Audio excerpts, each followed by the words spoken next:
Okay, तो last class में RRB group D 2022 का जो पेपर था उसमें साइंस का जो हम सेट को देख रहे थे, तो हमारा जो था सेट नंबर 16 कंप्लीट हो चुका था। ये हमारा सेट नंबर 70 होगा यहाँ पे, ठीक है। और इस डेट में आप देखेंगे थर्ड शिफ्ट का जो पेपर हुआ था, इसमें जो साइंस का क्वेश्चन था उसको यहाँ पे देखेंगे, ठीक है। तो देखिए फर्स्ट क्वेश्चन आपको ये पूछा गया है, यहाँ पे है कि रासायनिक समीकरण में प्रतिक्रिया की स्थिति जो है ये किस स्थान पर इंगित की जाती है, ठीक है। जो रासायनिक समीकरण होता है उसमें प्रतिक्रिया की जो आपकी स्थिति होती है वो किस स्थान पर इंगित की जाती है, इसके बारे में पूछ रहा है, ठीक है। यानी कि ये आपको ये कह रहा है कि जो आपका रिएक्शन होता है, ठीक है, जैसे मान लीजिए आपको यहाँ पे अमोनिया के अगर रिएक्शन कराया जाए N2 प्लस यहाँ पे आपको H2, ये आपका रिएक्शन हो इस तरह से, तो ये क्या बनाता है, NH3 बनाता है, ठीक है। ये आपका क्या होता है, अमोनिया होता है, ठीक है। तो ये जो होता है ये किसके प्रेजेंस में होता है, आप इसी चीज़ को बता रहे हैं। जैसे मान लीजिए यहाँ पे क्या होता है, ये 200 एटमॉस्फेरिक होता है, ठीक है। यहाँ पे वायुमंडलीय दाब होता है, ठीक है, वायुमंडलीय यहाँ पे ये दाब होता है, इसके प्रेजेंस में होता है 500 डिग्री सेंटीग्रेड पर होता है, ठीक है, 500 डिग्री सेंटीग्रेड। और क्या होता है यहाँ पे आप देखेंगे 500 डिग्री सेंटीग्रेड और आयरन के चूड़ के प्रेजेंस में होता है, आयरन के जो चूड़ होता है इसके प्रेजेंस में होता है, ठीक है। तो यही आपको कह रहा है कि ये जो दिखाया जाता है ये कहाँ पर इंगित की जाती है। देखिए तो ये ऊपर भी है और ये नीचे भी है, ऊपर और नीचे जिसको दोनों तरफ क्या कर सकते हैं, इसको इंगित की जा सकती है। तो इसका आंसर क्या हो जाएगा कि तीर के ऊपर या तीर के नीचे, ठीक है, इसको स्थान को इंगित की जाती है। तो ये हमारा जो है था, ये आपका जो था यहाँ पे ये इस क्वेश्चन का आंसर था ऑप्शन नंबर ए कि तीर के ऊपर या नीचे इसको दिखाया जाता है, ठीक है। इसके बाद देखिए नेक्स्ट क्वेश्चन है आप देखिए नेक्स्ट क्वेश्चन आपका यह पूछ रहा है कि आवर्त सारणी में परमाणु का आकार बाएं से दाएं जाने पर और नीचे जाने पर क्या होता है, ठीक है। आवर्त सारणी होता है जब आप बाएं से दाएं जाते हैं, ठीक है, बाएं से दाएं जाएंगे और ऊपर से नीचे आएंगे तो क्या होगा, ठीक है। जब बाएं से दाएं जाएंगे तो ये क्या होता है, घटता है, ठीक है। यहाँ पे आवर्त सारणी का जो आकार होता है साइज वो घटता है, ठीक है। और ऊपर से नीचे जाएंगे तो ये क्या होता है, ये आपका बढ़ता है, ठीक है, यही पूछ रहा था। तो घटता है बढ़ता है, इसका आंसर क्या हो जाएगा, ऑप्शन नंबर बी यहाँ पे आंसर हो जाएगा, ठीक है। और एक एंगस्ट्रॉन बराबर कितना होता है, 10⁻⁻10 मीटर होता है, ठीक है। ये इसको भी याद रखिएगा, ये भी आपको एग्जाम में पूछता है। तो ये आपका था कि यहाँ पे कि दाएं से बाएं, बाएं से दाएं जाएंगे और ऊपर से नीचे आएंगे तो क्या होगा। तो ये था क्वेश्चन। अगला क्वेश्चन देखिए, ठीक है। नेक्स्ट क्वेश्चन ये आपका पूछ रहा है कि निम्नलिखित में से कौन सा धावन सोडा का उपयोग नहीं है, ठीक है। यहाँ पे धावन सोडा का उपयोग नहीं है तो कांच, साबुन और कागज के विनिर्माण में, घरेलू प्रयोजन के शोधन मार्जक में, ठीक है। तीसरा है कि जल की स्थायी कठोरता को दूर करने में, और चौथा है आपका यहाँ पे केक को सेकने में, ठीक है। तो धावन सोडा का उपयोग नहीं है ये आपका पूछ रहा है, तो केक को सेकने में ये आपका जो है इसका उपयोग नहीं होता, तो केवल 4 नंबर जो होगा तो ये इसका उपयोग नहीं होता, ऑप्शन नंबर 4 यहाँ पे ये हो जाएगा, ठीक है। ऑप्शन नंबर ए इसका आंसर होगा। इस जो 4th नंबर का है कि केक को सेकने के लिए इसका उपयोग नहीं होता है। तो धावन सोडा का फार्मूला होता है, ये होता है Na2CO3.10H2O, ठीक है, ये होता है आपका, ठीक है। धावन सोडा का फार्मूला होता है Na2CO3.10H2O, ठीक है। तो इसका जो उपयोग नहीं होता है ये क्या होता है आपका, इसमें केक को सेकने के लिए इसका उपयोग नहीं होता है। इसका आंसर हो जाएगा option number A 4th number, ठीक है। इसके बाद देखिए नेक्स्ट क्वेश्चन, देखिए नेक्स्ट क्वेश्चन ये है आपका कि सूर्य से आने वाली किरणें वायुमंडल द्वारा अपवर्तित होती है, ठीक है। सूर्य से आने वाली किरणें वायुमंडल द्वारा अपवर्तित होती है, इसके कारण आभासी सूर्योदय वास्तविक सूर्योदय से लगभग होता है, ठीक है। जो आभासी सूर्योदय होता है और वास्तविक सूर्योदय से लगभग कितना होता है, 1 मिनट बाद होता है, 1 मिनट पहले, 2 मिनट बाद, 2 मिनट पहले। जिसका क्या हो जाएगा, ऑप्शन नंबर यहाँ पे डी हो जाएगा कि जो सूर्योदय होता है लगभग कितना होता है, 2 मिनट पहले होता है। इसका आंसर नंबर हो जाएगा ऑप्शन नंबर डी, ठीक है। और सूर्योदय, ठीक है, सूर्योदय और सूर्यास्त, एक होता है सूर्यास्त, ठीक है।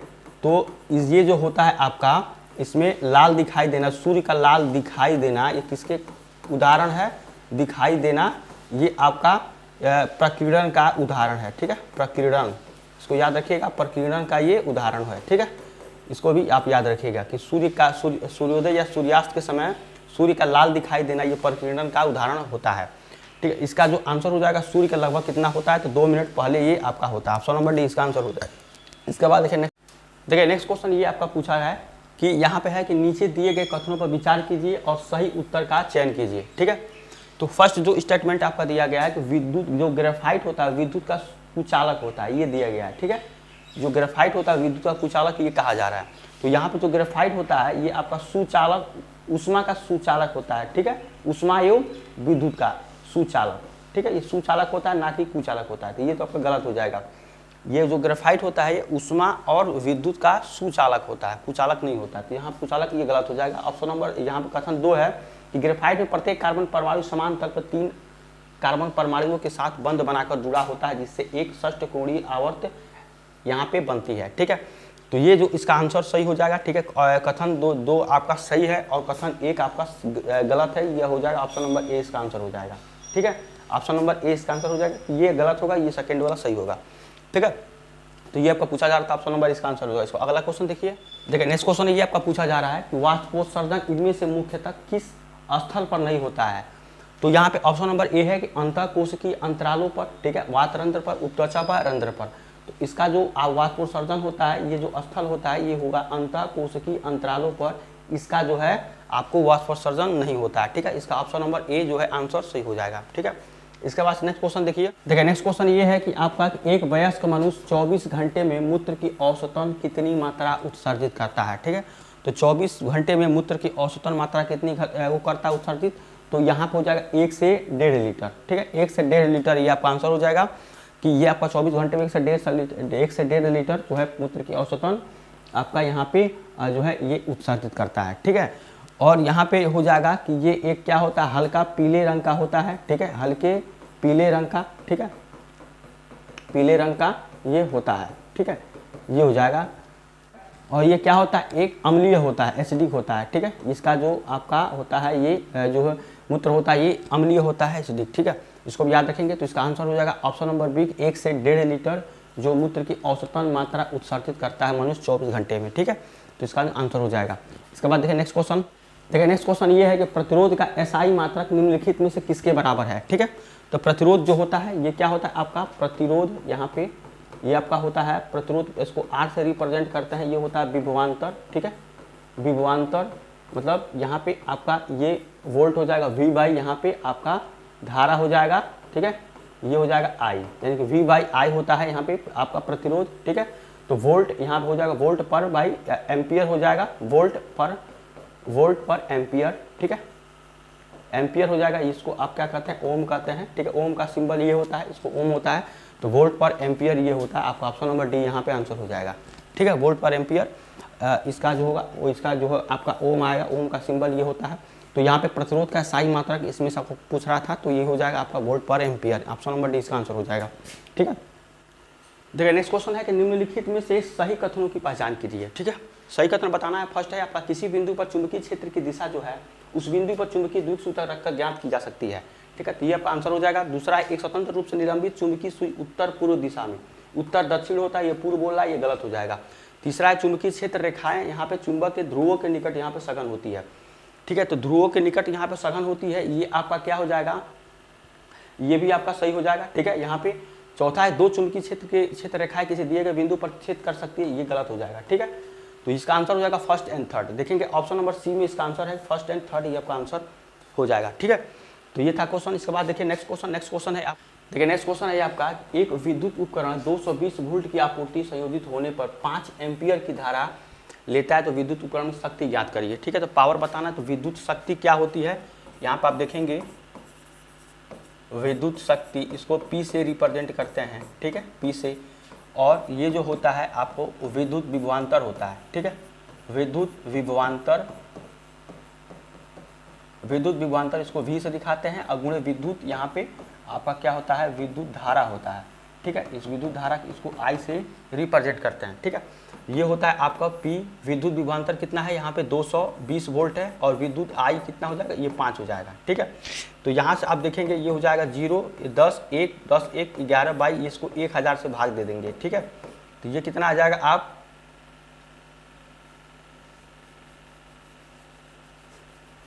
ठीक है, तो ये आपका कैंसिल हो जाएगा, तो ये हो जाएगा 11 बाई 10 यानी कितना हो जाएगा 1.1 किलो वाट यहाँ पे आ जाएगा। ऑप्शन नंबर सी इसका आंसर हो जाएगा 1.1 किलो वाट, इसका आंसर यहाँ पे आ जाएगा। ठीक है, तो इस तरह से आपको करना है कि विद्युत शक्ति होता है विद्युत विभवांतर इंटू विद्युत धारा आई, विभवांतर 220 वोल्ट है, ये आपका कितना है आपका 5 एम्पियर धारा है, तो इसको जब आप इससे भाग देंगे 1100 बाई 1000 तो ये 11/10 आएगा, 1.1 किलो वाट यहाँ पे आपका आ जाएगा। ठीक है, तो ये था क्वेश्चन। इसके बाद देखिए नेक्स्ट क्वेश्चन। नेक्स्ट क्वेश्चन ये आपका पूछ रहा है कि एक धारावाहिक परिनालिका के कारण चुंबकीय क्षेत्र रेखाएं का पैटर्न के समान होता है। ठीक है, तो चुंबकीय क्षेत्र रेखाओं का पैटर्न होता है ये क्षण चुंबक के समान होता है। आप देखेंगे ऑप्शन नंबर ए जिसका होगा कि क्षण चुंबक के समान जो होगा चुंबकीय क्षेत्र रेखाओं का पैटर्न क्षण चुंबक के समान होता है। ठीक है, और जो चुंबकीय क्षेत्र रेखाएं हैं ये क्या होता है, उत्तरी ध्रुव से निकलती है और दक्षिणी ध्रुव में जाके ये मिल जाती है। ठीक है, इस तरह से होता है। ये आपका नॉर्थ होगा, ये आपका साउथ होगा। तो आप देखेंगे कि इस तरह से दक्षिणी ध्रुव से उत्तरी ध्रुव से निकलती है और दक्षिणी ध्रुव को जाके आपको मिल जाती है। ठीक है, ये चुंबकीय क्षेत्र रेखाएं होती है। तो इसका जो आंसर हो जाएगा ऑप्शन नंबर ए हो जाएगा क्षण चुंबक। इसके बाद देखिए नेक्स्ट क्वेश्चन। देखिए नेक्स्ट क्वेश्चन है ये आपका कि निम्न में से कौन सा यौन संक्रमण रोग एक विषाणु के कारण होता है। तो यौन संक्रमण रोग जो होता है यहाँ पे सुजाक है, सिफिलिस है, एड्स है, जुकाम है। इसका आंसर हो जाएगा एड्स। ठीक है, जो एड्स होता है ये एक यौन संक्रमण रोग के एक विषाणु के कारण होता है। और जो ये आपका एड्स होता है ये रेट्रोवायरस के कारण होता है। रेट्रोवायरस जो होता है उसके कारण होता है। एड्स जो भी बीमारी होती है ये रेट्रोवायरस के कारण होता है। ये भी एग्जाम में आपको पूछता है, इसको भी याद रखिएगा। ठीक है, इसके बाद नेक्स्ट क्वेश्चन देखिए। नेक्स्ट क्वेश्चन आपको ये पूछा गया है कि नीचे दिए गए कथनों पर विचार कीजिए और सही उत्तर का चयन कीजिए। ठीक है, यहाँ पे फर्स्ट कथन कि लिथियम, सोडियम और रुबोडियम दो बेरान के त्रिक के आपके तत्व हैं। ठीक है, तो यहाँ पे जो आपका होगा इसके बारे में कई बार हम लोग देख चुके हैं। यहाँ पे लिथियम, सोडियम और पोटेशियम होता है। ठीक है, लिथियम, सोडियम, पोटेशियम इन दोनों का औसत निकालेंगे तो ये आपका 23 आता था। ठीक है, कई बार हम लोग देख चुके हैं। यहाँ पे रुबोडियम नहीं होगा, पोटेशियम होता था। तो इस तरह से ये आपका गलत हो जाएगा जो कथन फर्स्ट है। और दो है कि त्रिक में मध्य तत्व का परमाणु द्रव्यमान अन्य दो तत्वों के परमाणु द्रव्यमान के औसत के लगभग बराबर था। तो ये आपका आंसर सही था। ठीक है, कि इन दोनों का जो परमाणु था इसका जो औसत करेंगे तो ये आपका आता था। ठीक है, तो ये आपका क्या हो जाएगा, आंसर सही हो जाएगा। ऑप्शन नंबर 2 यहाँ पे जो कथन 2 है सही है, फर्स्ट आपका गलत है।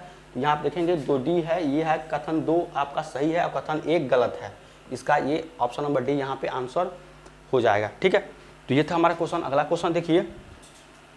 नेक्स्ट क्वेश्चन ये आपका पूछ रहा है कि अभिक्रिया जिसमें एक अभिकारक 2 या 2 से अधिक अपेक्षाकृत सरल उत्पादों में विभाजित हो जाता है कहलाती है। ठीक है, तो 2 या 2 से अधिक अपेक्षाकृत सरल यहाँ पे उत्पादों में विभाजित हो जाती है, क्या कहलाती है, यह होता है आपका अपघटन अभिक्रिया। ठीक है, अपघटन अभिक्रिया यहाँ पे कहलाती है। जैसे मान लीजिए आपको CaCO3 है, कैल्शियम कार्बोनेट का जब आप हीट करेंगे यहाँ पे तो ये बनेगा CaO कैल्शियम ऑक्साइड और प्लस कार्बन डाइऑक्साइड CO2 बनेगा। ठीक है, ये आपका बनेगा। तो यहाँ पे ये अपघटन अभिक्रिया में जो क्या होता है ये आपका कहलाता है अपघटन अभिक्रिया। कैल्शियम कार्बोनेट को जो हीट करेंगे तो कैल्शियम ऑक्साइड और कार्बन डाइऑक्साइड यहाँ पे बनेगा। ठीक है, तो ये आपको पूछ रहा था कि अपघटन अभिक्रिया में 2 या 2 से अधिक, जैसे मान लीजिए यहाँ पे हो जाएगा कैल्शियम में 2 है। ठीक है, तो ये इसका आंसर हो जाएगा ऑप्शन नंबर ए, इसका आंसर हो जाएगा। इसके बाद देखिए नेक्स्ट क्वेश्चन। नेक्स्ट क्वेश्चन आपका ये है कि यहाँ पे एक तापीय दीप्त बल्ब का फिलामेंट बनाने हेतु सर्वाधिक उपयुक्त पदार्थ क्या है। ठीक है, तो यहाँ पे मैग्नीन है, नाइक्रोम है, टंगस्टन है और टिन लेड मिश्र धातु है। तो यहाँ पे जो आपका होता है बल्ब में इसको क्या होता है, टंगस्टन धातु होता है। ठीक है, टंगस्टन होता है, इसका आंसर हो जाएगा टंगस्टन। और 3422 डिग्री सेंटीग्रेड इसका क्या होता है, गलनांक होता है। ठीक है, ये गलनांक होता है टंगस्टन का 3422 डिग्री सेंटीग्रेड। ठीक है, इस तरह से इसको भी आप याद रखेंगे। ऑप्शन नंबर सी इसका आंसर हो जाएगा टंगस्टन। इसके बाद देखिए नेक्स्ट क्वेश्चन। नेक्स्ट क्वेश्चन है आपका यहाँ पे कि उर्वरकों के संबंध में निम्न में से कौन सा कथन गलत है। ठीक है, ये बारिश या सिंचाई के पानी के साथ बह जाते हैं। ठीक है, ये तो आपका सही होगा। यहाँ पर उर्वरक बह जाते हैं, इसका संगठन पोषकों के पूर्व निर्धारक मात्रा के आधार पर होता है। तीसरा है कि इनका संग्रहण उचित तरीके से किया जाना चाहिए। चौथा, ये वायु और जल के कभी प्रदूषण नहीं करते हैं। ठीक है, तो यहाँ पे जो होता है कि ये आपका गलत हो जाएगा। ऑप्शन नंबर डी जो होगा ये आपका क्या है कि ये गलत है। ये वायु और जल को प्रदूषित नहीं करते, ये करते हैं। ठीक है, तो यहाँ पे इसका आंसर होगा कि कौन है कौन गलत है, तो ये आपको ऑप्शन नंबर डी यहाँ पे आंसर हो जाएगा। ठीक है, इसके बाद देखिए नेक्स्ट क्वेश्चन। नेक्स्ट क्वेश्चन है कि निम्नलिखित में से कौन से ऊष्माक्षेपी अभिक्रिया के उदाहरण है। ठीक है, तो ऊष्माक्षेपी अभिक्रिया क्या होता है, इसमें जो भी पदार्थ जो अभिक्रिया करता है उसमें क्या होता है, ऊष्मा उत्पन्न करता है। ठीक है, वो आपका ऊष्मा आपका जो है यहाँ ऊष्माक्षेपी हो जाएगा। तो ऑप्शन नंबर ए में है कि बुझा हुआ चूना। जैसे मान लीजिए CaO, ठीक है, CaO को जब आप वाटर के साथ में रिएक्शन कराते हैं तो क्या बनाएगा, कैल्शियम हाइड्रोक्साइड बनाएगा, CaOH2। ये बनाता है जो चूना जल इसको बोलते हैं, चूना जल इसको बोलते हैं। ठीक है, ये आपका बनाता है। तो बुझा हुआ चूना जो होता है वाटर के साथ इसका रिएक्शन कराएंगे तो ये आपका चूना जल बनाता है। तो यहाँ पे क्या होता है आपका जो है ऊष्माक्षेपी ऊष्मा उत्पन्न होता है। तो ये आपका हो जाएगा बुझा हुआ चूना बनना, ये आपका आंसर हो जाएगा। इसके बाद से प्राकृतिक गैस का जलना, ये भी इसमें ऊष्मा का उत्पन्न होता है, इसके बाद से श्वसन है। तो यहाँ पे आपका क्या हो जाएगा, तीनों जो आपका आंसर हो जाएगा सही हो जाएगा, यानी कि ऑप्शन नंबर ए, 2 और यहाँ पे 3। ठीक है, ऑप्शन नंबर यहाँ पे फर्स्ट, सेकंड एंड थर्ड सभी यहाँ पे आपका ऊष्माक्षेपी अभिक्रिया का जो उदाहरण है। ठीक है, तो इसका ऑप्शन नंबर बी इसका आंसर हो जाएगा। देखिए नेक्स्ट क्वेश्चन है यहाँ पे, निम्नलिखित में से कौन सा धावन सोडा, ठीक है धावन सोडा बताएं अभी Na2CO3.10H2O, ये आपका क्या होता था, फार्मूला के निर्माण के लिए उपयुक्त कच्चे पदार्थों के समूह को दर्शाता है। ठीक है, यहाँ से बताना है कच्चे पदार्थ समूह को, तो यहाँ पे सोडियम क्लोराइड है, अमोनिया है, वाटर है, कार्बन डाइऑक्साइड है, इसका आंसर हो जाएगा ऑप्शन नंबर ए। यहाँ पे ये जो होते हैं धावन सोडा के निर्माण के लिए उपयुक्त जो कच्चे पदार्थ होते हैं उसमें समूह को ये दर्शाता है, सोडियम क्लोराइड होगा, अमोनिया हो जाएगा, वाटर और कार्बन डाइऑक्साइड। ठीक है, इसका आंसर हो जाएगा ऑप्शन नंबर ए। ठीक है, तो ये था हमारा आज का क्लास। अगर आपको आज का क्लास अच्छा लगा चैनल को सब्सक्राइब, लाइक, शेयर करिए। ठीक है, इसका जो नेक्स्ट सेट होगा हम अगले क्लास में देखेंगे। ठीक है, तो मिलते हैं नेक्स्ट क्लास। तो थैंक यू सो मच।